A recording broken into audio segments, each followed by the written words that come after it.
On a bitterly cold winter night, I found myself in the kind of situation that would chill any parent to the bone. My 2 young kids sat shivering in the back seat of our car as I tried to keep my composure. We were stranded on a snow-covered road in the middle of nowhere, far from the nearest town. The car's engine had sputtered and coughed its last breath a while ago, and my phone had no signal. Desperation clung to the cold air as I tried to reassure my children that help was on the way. I had called a tow truck, but it seemed like hours had passed since then, and the icy darkness was unrelenting. Just as I was losing all hope of being rescued, a set of headlights appeared in the distance, slowly growing brighter. Relief washed over me as a man pulled up in a pickup truck. His frosty breath covered his face in the cold night air. "Looks like you folks could use some help," he called out. His voice was friendly, but something about the situation had my guard up. I was hesitant, but the thought of my children suffering in the cold pushed me to accept his offer. "Yes, thank you," I replied, trying to hide my unease. "We've already called a tow truck, but it's taking a while." The man didn't waste any time. He opened the hood of my car and started tinkering with the engine. His hands moved deftly, almost too quickly, and I couldn't shake the feeling that something was off. As the minutes turned into what felt like an eternity, the man turned his attention to my children. "You know, it's pretty darn cold out here," he said, looking towards them with a warm smile. "Why don't you let them sit in my truck? It's nice and toasty in there." I hesitated, glancing at my children. They were practically blue from the cold, their teeth chattering uncontrollably. "No thank you, we're okay," I stammered, trying to muster some courage. But the man was persistent, insisting that it was the best thing for them. "It won't be long, just until I get this fixed up," he said, his smile never faltering. "I've got hot chocolate in the truck, they'll love it." The children began to whine, their tiny voices filled with misery. I felt a lump form in my throat. "All right, just for a little while," I relented, my heart pounding in my chest. As my son and daughter climbed into the stranger's truck, I watched anxiously from a distance. Minutes turned into what felt like hours as the man continued to work on my car. I couldn't shake the feeling that something was terribly wrong, and my mind raced with dark scenarios. The kids wrapped in the stranger's blankets seemed oblivious to the unsettling atmosphere that had settled around us. They giggled and chatted about how cozy and warm the truck was. My daughter even mentioned how nice it would be to spend the night in a comfy bed instead of the cold car. The stranger, who had been fiddling with my car engine, suddenly looked up and said, "You know, the nearest town is only about a half-hour's drive from here. I'd be more than happy to take your kids there, give them a warm meal and a place to sleep for the night. It's not safe for them to stay out here." My heart raced as my children's faces lit up with excitement. They began pleading with me to let them go, their voices filled with innocence and trust. "Mom, please, it'll be fun," my son exclaimed. Despite the freezing cold that still gripped me, a chill of a different kind ran down my spine.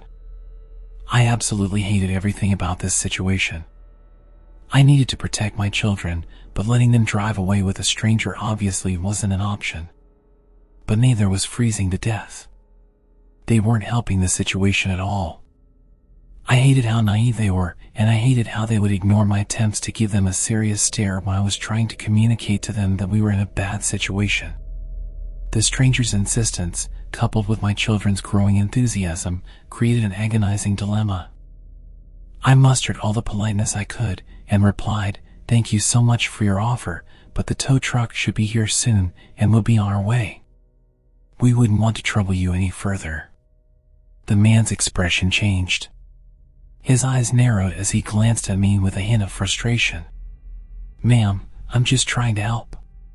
It's not safe for your kids out here in the cold. I promise, I'm a good guy." The standoff continued, my heart pounding in my chest as the tension thickened. The stranger's insistence clashed with my maternal instincts, and I felt a growing urgency to protect my children from whatever threat might be lurking behind his seemingly kind offer. As the minutes passed, the kids continued to shiver despite the warmth of the stranger's truck. I couldn't ignore their discomfort any longer. Trying to sound as composed as possible, I said to them, "It's time to get back into our car. The tow truck should be here soon." The children reluctantly agreed, and we climbed out of the stranger's truck, thanking him for his help. As we made our way back to our car, the man's eyes followed us. He seemed disappointed but didn't insist any further. I hurriedly bundled the kids back into the car, and we locked the doors. Just as we settled in, the distant sound of a tow truck's engine reached our ears. The tow truck arrived, its lights cutting through the darkness like a beacon of hope. The driver, a burly man with a kind face, jumped out and got to work on my car. As he worked, he glanced at me and the stranger. "You're lucky I got here as fast as I did," he said. His tone was serious. "You know, this road isn't safe at night. It's best to stay in your car." The stranger's demeanor changed instantly. His friendly smile vanished, replaced by a look of cold determination.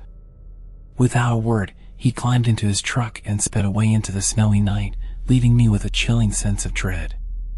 With my kids safely beside me and our car on the road to recovery, the sense of dread that had hung over me earlier began to fade. The late-night drive home, though still chilly, felt considerably less ominous than the creepy encounter we had just experienced. And as we finally drove away from that desolate stretch of road, I couldn't help but wonder what might have happened if we had accepted the stranger's offer to take the kids away in his truck. The thought made me feel sick, and I knew we had narrowly escaped a potentially perilous situation. The worst part about all of it was my children's lack of situational awareness. They were so eager to be taken away by a stranger. I made a very conscious effort to teach them more about dangerous situations, and that when mommy looks at them with a big serious expression and tells them something, that they need to listen and do as they're told.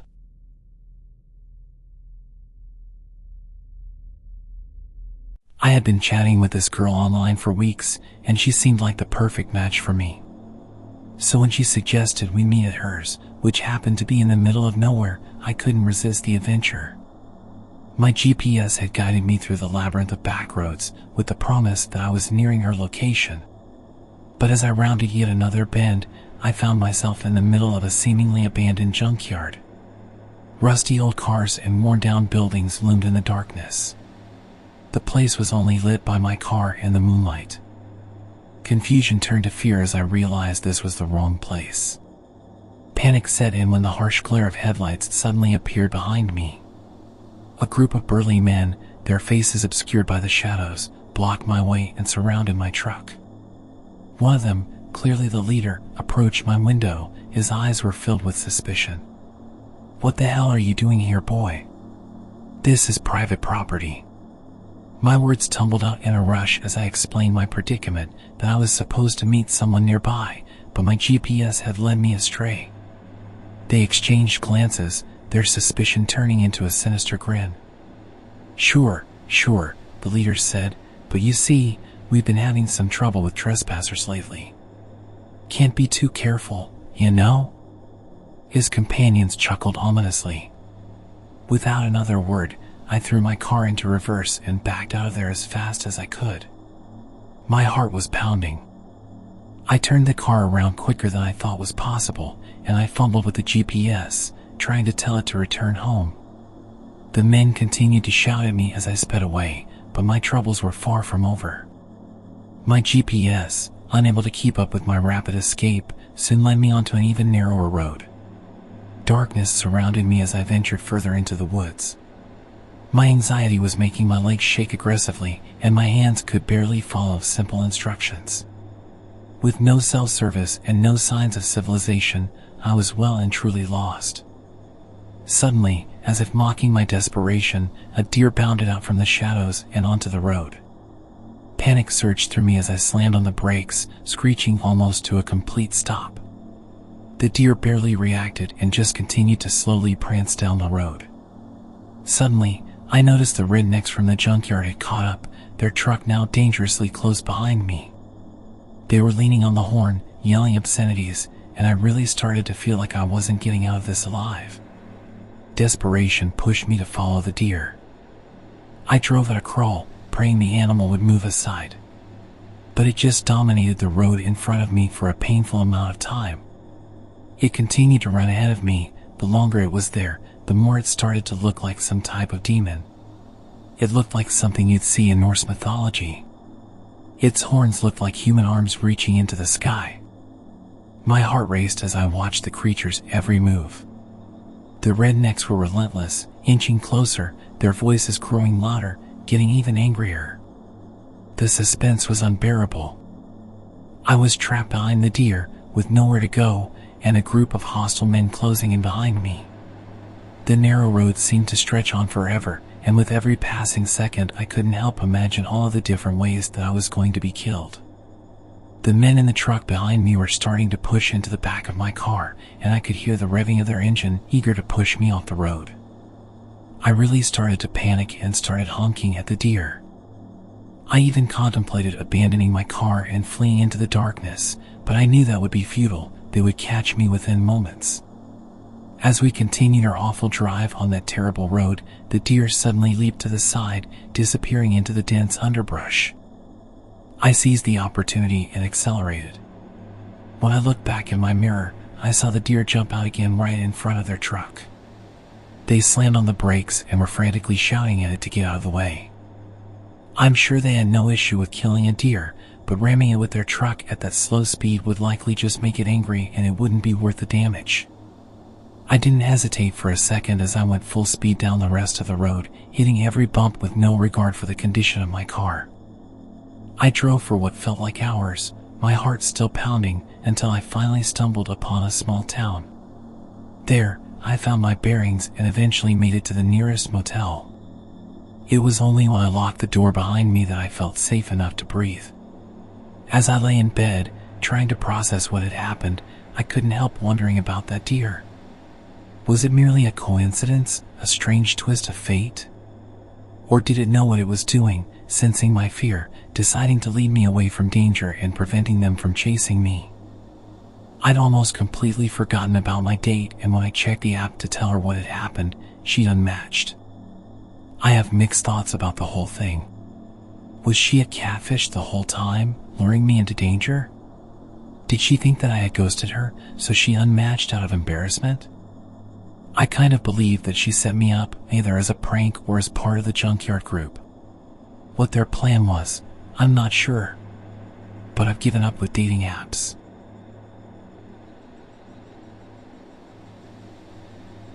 A few years back, I'd just gotten my first bike.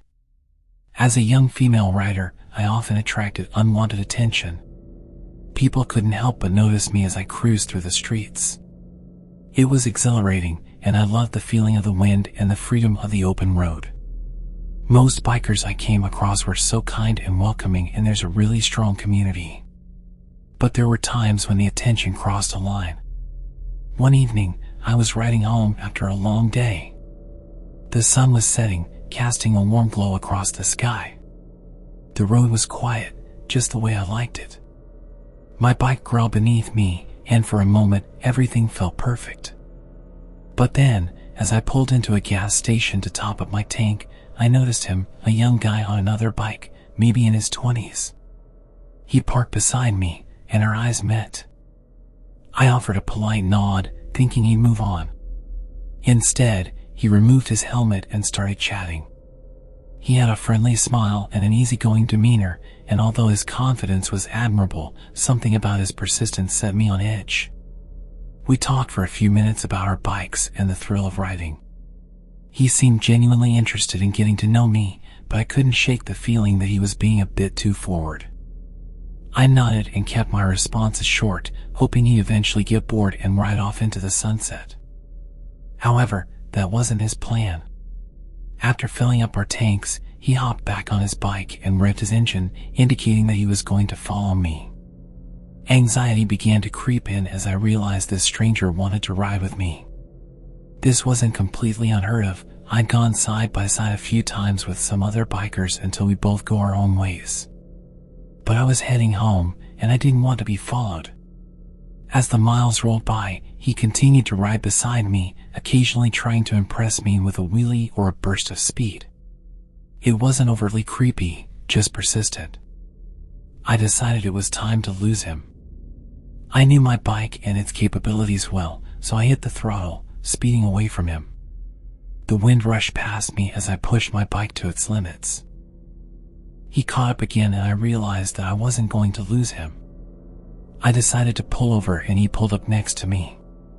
He was so proud of himself. He took off his helmet and had a massive grin on his face as if we'd been playing a fun game. I told him I was heading home now and that I'd see him around. He continued smiling at me and told me he'd make sure I get back safe. I really wasn't in the mood. I kind of snapped and told him directly that I was good and didn't need an escort. Just as I started to leave, I gave him a wave. One last attempt to make it clear that I was saying goodbye, leave me alone. He'd rested his helmet down, so it took him some time to get ready. I managed to get some serious distance this time. Glancing back, I saw him in the distance, desperately trying to catch up. The adrenaline was pumping through my veins as I weaved through the winding roads. But the persistent rider wasn't giving up. He was closing in fast. I could hear the roar of his engine growing louder, and I knew I had to make a decision. Ahead, the road took a sharp turn. I had to slow down to navigate it safely. That's when he saw his chance to overtake me. He revved his engine, racing forwards. But he misjudged the turn, and before I knew it, he slammed into the wall with a deafening crash. My heart pounded in my chest as I watched in shock. He flew over the barrier, disappearing into the darkness. Without hesitation, I screeched to a halt and rushed to the edge. I pulled out my flashlight and shined it into the water, desperately trying to spot him. It was almost pitch black and I'd barely even seen how far he went. All I know is that I saw him fly straight ahead. He clearly landed in the river, but it was really wide and visibility was minimal. I shouted for him whilst pulling out my phone to call for help. The river was moving fast. He could have easily been miles downstream by the time help arrived. I stayed there for hours that night, searching for this stranger, desperately hoping that we'd find him. I had this awful feeling of guilt. One moment I was racing away from him, the next, I wanted nothing more than to see him alive and well. I still wrestle with the idea that it was my fault. I didn't even give him a chance to explain why he was going the same way as me. They never did find his body. That river has claimed many lives over the years, and I feel like I contributed to it.